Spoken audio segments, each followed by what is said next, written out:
Hello everyone. So today I'm going to show you how to use your cash back that you earn from some of the deals that you have for Dollar General. So what exactly is cash back? Cash back is when, like you see for example, that Scott, let's click on that.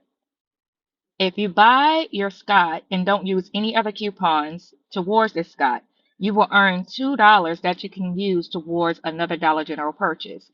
Items like this is really good because you can actually get money that you can spend that you can add on to your manufacturer's coupons, your Dollar General deals in order to walk away without paying anything. So today I'm going to try to find something that I can use, probably food wise, because I want something to eat. So I'm going to try to see if I can find something that's food wise that has a digital coupon, not a cash back.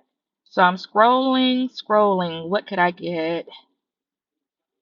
Let's see, something food wise. A digital coupon. Save $1 when you buy one Pepsi. Let's look at that one.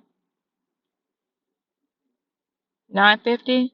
Oh yeah, I can do that. So what I'm going to do is I'm going to go ahead and add this deal.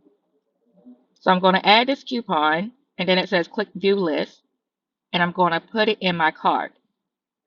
And you see at the bottom where it says completed, 8.50. So we're going to click on that.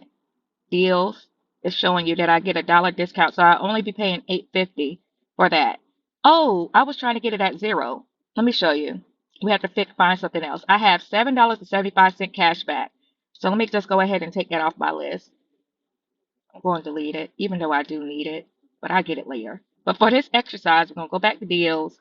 Let's see if I can find something for less than $7.75 plus the coupon.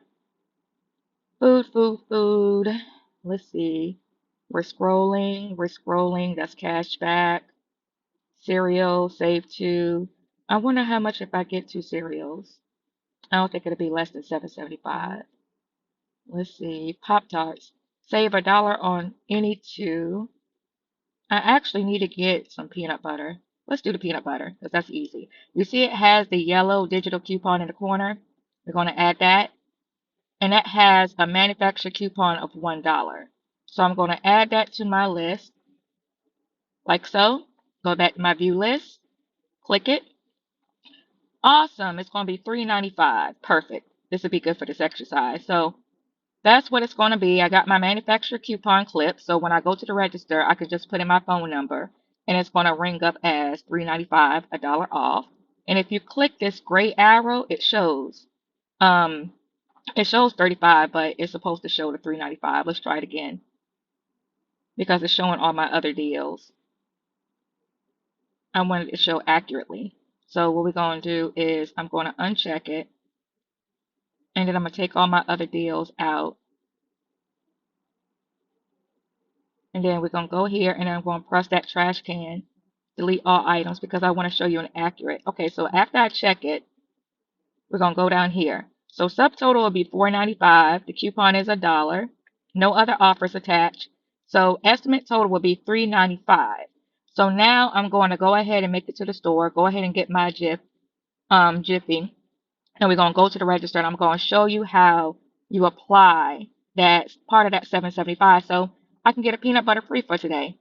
Okay, now that I made it in the store, I have to double check in my app to make sure my coupon is clipped, but also that I pick up the right thing, which is a 38 ounce of the creamy Jif peanut butter. So let's go ahead and go get it.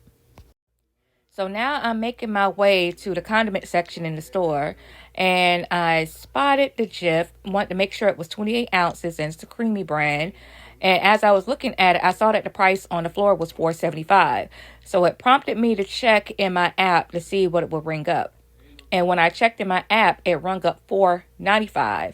And the cashiers let me know that a lot of the prices changed in the store, which is one of the reasons why that discrepancy was there. So now I'm going to make my way to the cash register. And don't forget to input your phone number when you get to the cash register. If you do not see this prompt on the register, just let the cashier know that you want to put your phone number in. Now that the cashier has rung up my creamy peanut butter for $4.95, the digital coupon came off of $1, making it $3.95. Now this is how you apply your DG cashback. So the next thing the cashier needs to do is to go to total and then click the credit card button, and after that, the gift card button. And then it's going to ask the gift card amount. So you let them know how much of your cash back you want to spend. In this instance, I want to spend $3.95. And then you're going to have a barcode in your phone that they will have to scan in order to access your cash back. Just click the wallet icon at the bottom in the middle of your screen and it'll take you here, and click scan to spend. Your barcode will appear so that the cashier can scan it. So this is how I was able to use my DG Cashback to get my Jif Creamy Peanut Butter for free. And this is a copy of my receipt for you to look at. As you can see, it's showing the gift card tendered at $3.95. So it's showing that you actually paid instead of the 0.00. So after my transaction, I went into my Dollar General app and clicked my wallet, and I see that my account was deducted the $3.95 for my Jif Creamy Peanut Butter. So even though I use my DG Cashback with this exercise, what I'm going to do is I'm going to stack up my DG Cashback for this week and next week, and possibly use it for the following Saturday to add on top of my $5 off coupon when I spend over $25, as well as the manufacturer's coupon and the Dollar General specials. So that is how you actually stack your coupons and your savings. And when that opportunity comes, I'm going to show you how I'm able to do that.